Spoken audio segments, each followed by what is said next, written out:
Romance anime is a genre that I hold dear to myself. It used to be something I watched to escape my teenage loneliness. However, with time it genuinely became one of my favorite genres thanks to its simplicity and the time it spends detailing its characters. However, as I grew older, I never really found one that I could relate to. It was either a parody of it, or it lacked the execution, or just tried to appeal to male fantasy a bit too much.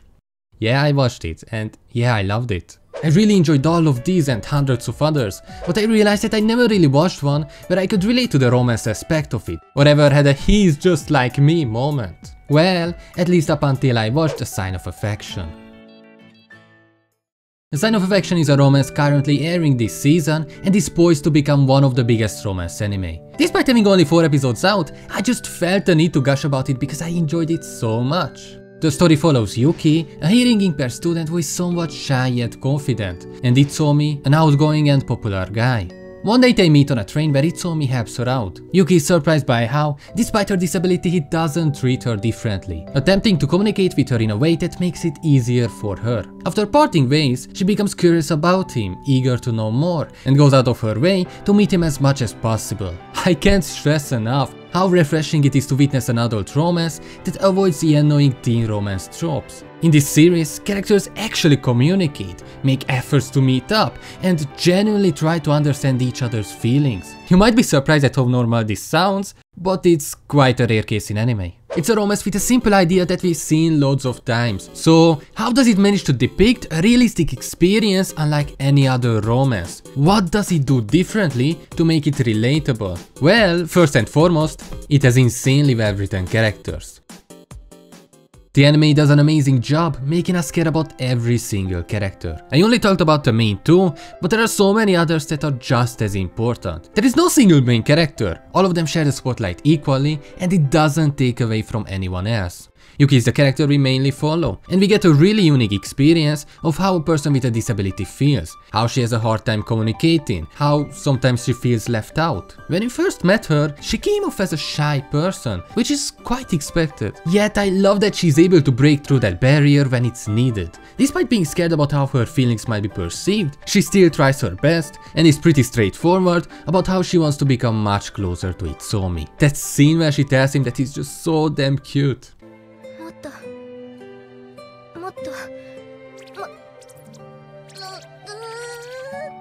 She's just a really bubbly person that you want to protect at all costs. Talking about Itsuomi, he is somewhat the opposite of her. Someone who is really confident in his ability to communicate with anyone, a highly extroverted person. He can read others pretty well, which initially came off as creepy for me, seemingly not even respecting Yuki's personal space. However, I realized that he's just that type of a person. He is used to it because of traveling so frequently. He doesn't flinch at all when a seemingly foreign customer at a cafe kisses his cheeks. He just knows how to deal with different kinds of people without stepping over the line.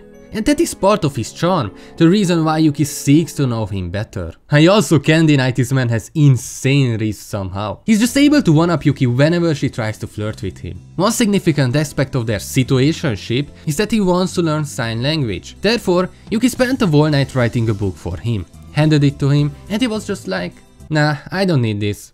I want to learn from you." Or this other one where Yuki asks him if he wants to have dinner with her, and he's just like, "I'm going home. Why not eat at my place?" I don't know how to tell you, but he's winning me over.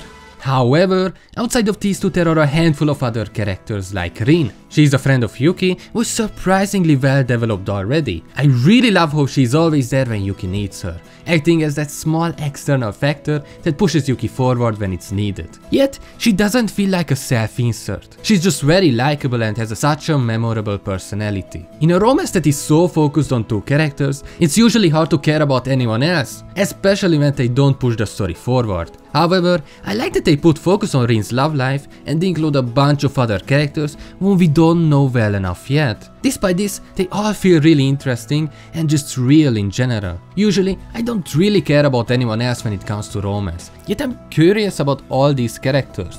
But why? How do they impact the story? Well, they add a lot of layers to it. It's a really packed story with a lot of different aspects, and I love that they don't just throw us everything at us instantly, but layer it gradually. Obviously, first and foremost, we have Yuki and Itsuomi. I love listening to their interactions. It has a level of warmth and genuineness that I can't properly explain. Their relationship has this gradual build-up where we see them getting to know each other better and gradually becoming more intimate. It's realistic in a way that it doesn't rush through, yet it also doesn't get stuck for a long period. I also appreciate that their personalities evolve. It doesn't stay the same as we got to know them at the start. Initially, Yuki is pushed by Rin to talk to Itsuomi, but that gradually changes and it becomes more personal. Yuki becomes more proactive, actively trying to spend more time with Itsuomi. It also makes sense why Itsuomi is interested in her. He seems like a person not that interested in anyone romantically, no matter how much they try to throw themselves at him. But he genuinely seems to care about Yuki because of how she's able to provide value into his life. Although that doesn't mean it's a smooth story where everything happens the way we expect. I love that there is a bit of realistic doubt in the characters. Yuki questions herself multiple times if she really is fit for him, yet she doesn't give up. There are also many situations where she has doubts about other people. Is she interested in him? How does he feel about it? Are they together? All realistic human reactions. Initially I wasn't sure how I felt about it, but I like that there are outside factors that play into the story and not just the development of their relationship. From both sides, we have people interested in either Yuki or Itsuomi, but were never able to get close to them. And that is something that makes me really curious. I want to know their story. I want to understand what happened, what went wrong, which is something that usually annoyed me, yet these characters piqued my interest. However, what really makes this anime outstanding for me is the execution.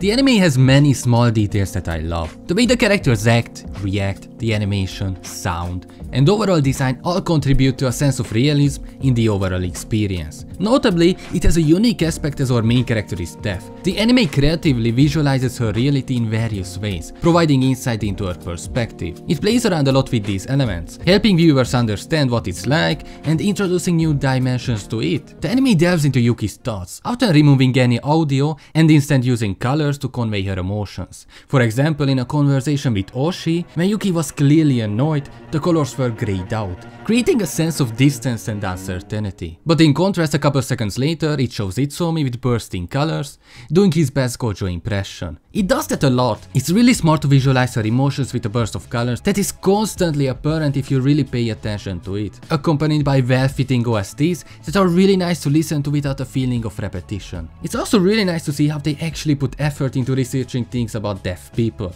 explaining things like how hearing aids work for her specifically, but also adding small details like how an alarm clocks wake her up. Even details in animation itself add so much to it. Her curled up to a ball looking at pictures that Itsuomi sent her, that fluid animation of Oshi using sign language, a lot of subtle yet smooth movements, the way Shin cuts hair. It's so much extra effort that goes unnoticed, yet that's what makes the anime stand out. Overall, this is one of my favorite romance anime in quite a long time. It's refreshing to witness a romance featuring adult characters who all feel authentic. Despite having watched an insane amount of romances, it provided me something unique that I haven't encountered before, and I really hope that it will become even better. If you haven't watched it, please check it out. And if you want to hear about my favorite romance, click on this video.